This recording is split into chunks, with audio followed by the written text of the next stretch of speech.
Welcome to the deep dive. Sometimes the most profound wisdom comes from, well, the most unexpected places. Today we're digging into an ancient story from the time of the Buddha. Hmm.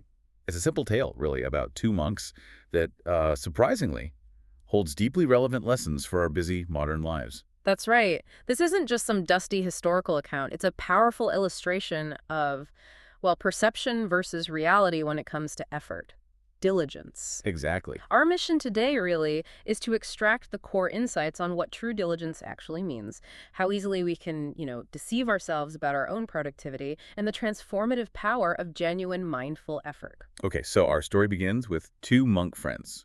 They approach the Buddha, they get specific meditation instructions, these are known as kamehana, and then they head off together. To a quiet forest monastery. Right, to a quiet forest monastery. You can almost picture them, right? Eager to deepen their practice, get away from it all. And that forest setting, it's really key here. It wasn't just a random place. It was specifically chosen for intense, undisturbed spiritual practice. Completely removed from distractions. Yeah, totally away from the usual hustle and bustle. It really highlights the serious commitment these monks were, well, ostensibly making. A place designed for deep work. So, okay, we have these two monks in the forest. Let's meet the first one, the diligent monk. What was his routine like? What was his mindset? Well, the commentary calls him diligent, appamato, and it says he insistently practiced his ascetic duties, samatadhamma. He sounds pretty focused. Very. He even tried to advise his friend, apparently, saying something like, "Friend, don't act like this. For a heedless person, the lower realms are like a sleeping house. Buddhas aren't pleased by deceit." Strong words. Did the friend listen? Nope. The text says when his friend didn't listen, the diligent monk just thought, okay, this one isn't amenable to advice, and he just carried on. Just focused on his own practice. Exactly. He structured his time meticulously, rested only in the middle watch of the night, got up in the last watch to continue meditating. Real discipline. Okay, now for the contrast, the other monk. What was he doing during that first watch of the night? Well, quite different. He was gathering firewood, setting up a charcoal brazier, warming himself. So keeping busy. Busy, yeah. And spending his time talking with young monks and novices. He sounds a bit like that busy but not productive type we sometimes see, doesn't he? He really does. And crucially, this heedless monk Pamatha, the text calls him, he completely ignored his friend's advice. Blew it off completely. Yeah. And what's really kind of ironic here, the heedless monk actually scolded the diligent one, accused him of laziness. Get out, seriously. Seriously, he'd apparently say things like, "Oh, great lazy one, you entered the forest just to lie down and sleep. Shouldn't you be taking the Buddha's instructions seriously and practicing day and night?" Wow. And then he'd go off to his own room, lie down, and sleep. Oh, the hypocrisy. It's that classic human thing, isn't it? Projecting your own stuff onto others. We see it everywhere, not just in ancient monasteries. Definitely. So, despite all this drama and, frankly, self-deception from the second monk, the diligent one, just by living so diligently, the source says not long after he attained arahantship. That's, complete liberation, wisdom. Enlightenment, yeah. And with analytical knowledge, pasambidahi, a really deep intuitive understanding. Well, the other one. Just spent his time heedlessly. That's the phrase used. Which sets the stage perfectly for their return to the Buddha, right? Exactly. After the rainy season retreat, they both go back. And the Buddha, with his, characteristic wisdom, greets them, asks them how it went. Did they practice diligently? Did they fulfill their purpose? And this is where it gets really interesting, compelling. The heedless monk pipes up immediately. Oh, I bet he does. And shockingly, he accuses the diligent monk, says something like, "How can he be diligent, venerable sir? Since he left, he's just spent his time lying down and sleeping." Wow. Just throws him under the bus. Completely. It's such a powerful moment, showing that deep self-deception and that tendency to project his own faults. Wait, so the guy who was basically goofing off and napping is accusing the truly diligent one of being lazy. That's some serious denial. It really is. So, okay, the Buddha hears this accusation. Then he turns to the heedless monk himself. What explanation does he offer for his own supposed diligence? Does he try to justify his chats by the fire? Well, he says, "Venerable sir, at the appropriate time I gathered firewood, arranged a charcoal brazier, and spent the first watch warming myself, sitting and not sleeping." He's listing activities. Exactly. He's describing all this activity, isn't he? Notice the stark contrast between his self-assessment, I wasn't sleeping, and what he was actually doing, which was chatting and warming himself, not meditating. It's a classic case of confusing motion with progress. Absolutely. Mistaking mere physical presence or, busyness for genuine mindful effort. Like saying you worked all day because your laptop was open, even if you were just scrolling through social media. Happens all the time.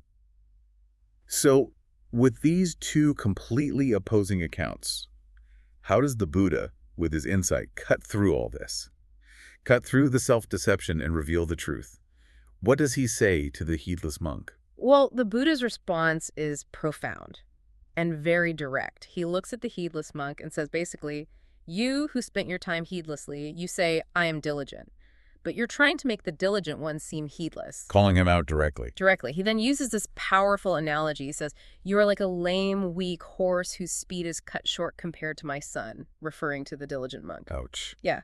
And then he continues, he, the diligent monk, is like a swift horse compared to you. A swift horse versus a lame horse. Crystal clear. Very clear. And then the Buddha delivers the core teaching, the absolute heart of it in a powerful verse, a gatha. Okay, let's hear it. Apamato pamatesu sutesu bahujaro abalasava sakaso hitvayati sumidasote. Okay, that verse, it feels packed with meaning. It holds the key, doesn't it? Let's really dig into those terms. Diligent, heedless, and sleepers. What are the deeper meanings the Buddha is pointing to here? It's clearly not just about being busy or literally asleep. Exactly. That's the heart of the teaching. So appamato, the diligent one, it isn't just about, having a packed schedule, looking busy. It refers to someone who has attained a fullness of mindfulness. Fullness of mindfulness. What does that mean practically? It means their mind is truly present, clear. It's free from that mental clutter, the distractions, the negative patterns, what the teachings called defilements that usually hold us back. It's an internal state. Deep awareness, clarity. Okay, so diligence is internal awareness. Then what about pamatesu, the heedless? These aren't just lazy people in the conventional sense. The text says they are given to negligence. Basically, they're experiencing a significant loss of mindfulness. Loss of mindfulness. Yeah. They're often unaware of how their actions or lack of focused action are truly impacting their progress or their inner state. They might be constantly distracted, unfocused, or just not paying real attention to what matters. Busy, perhaps, but mentally scattered. Got it. And sutesu, the sleepers. You said it's not literal sleep. Right. It signifies those who are asleep in all postures, mentally checked out. This is due to a fundamental lack of mindfulness awareness. They might be physically awake, going through the motions. Like the second monk by the fire. Precisely. Going through the motions, but their mind isn't truly engaged with reality or their purpose.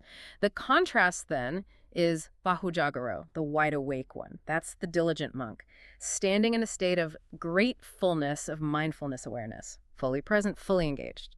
That makes so much sense. And the horse analogy, the swift versus the weak horse, what does that teach us about this internal state versus just the external appearance? Because it sounds like he's really hammering home the results of these different mindsets. Exactly right. Results are key. The abalasava, like a weak horse, signifies, literally a weak horse with crippled feet or cut speed. Hobbled, basically. Yeah, hobbled. This represents the dull-witted, heedless person who struggles to make genuine progress, even if they look busy.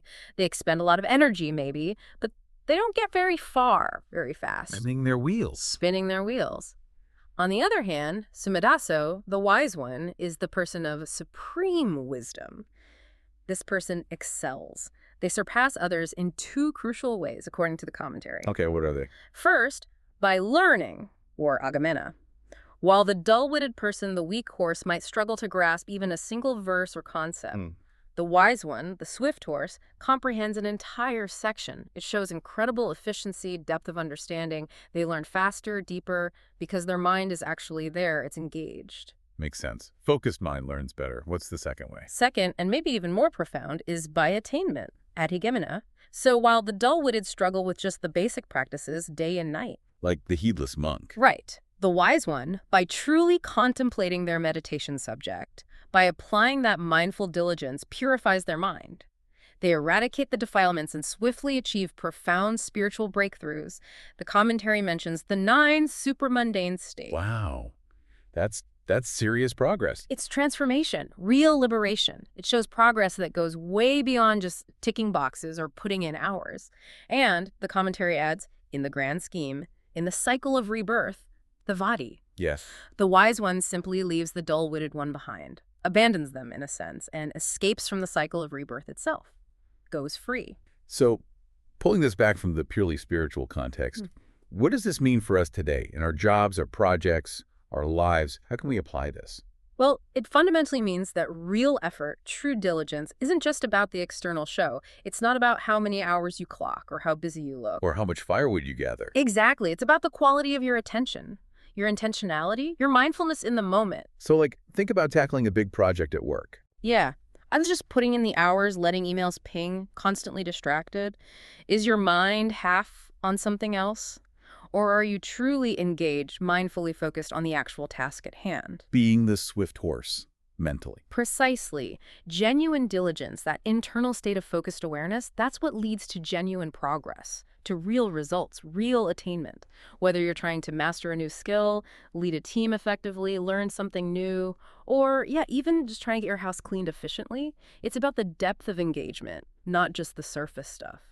That really resonates. It shifts the focus entirely. And what was the immediate impact when the Buddha shared this teaching, this verse, back then? Well, the commentary tells us something pretty remarkable. It says that at the end of the verse, many attain stream entry and other fruits. Stream entry, that's the first stage of enlightenment, right? Yes, a major spiritual breakthrough. It shows the immediate transformative power that the Buddha's clear explanation had.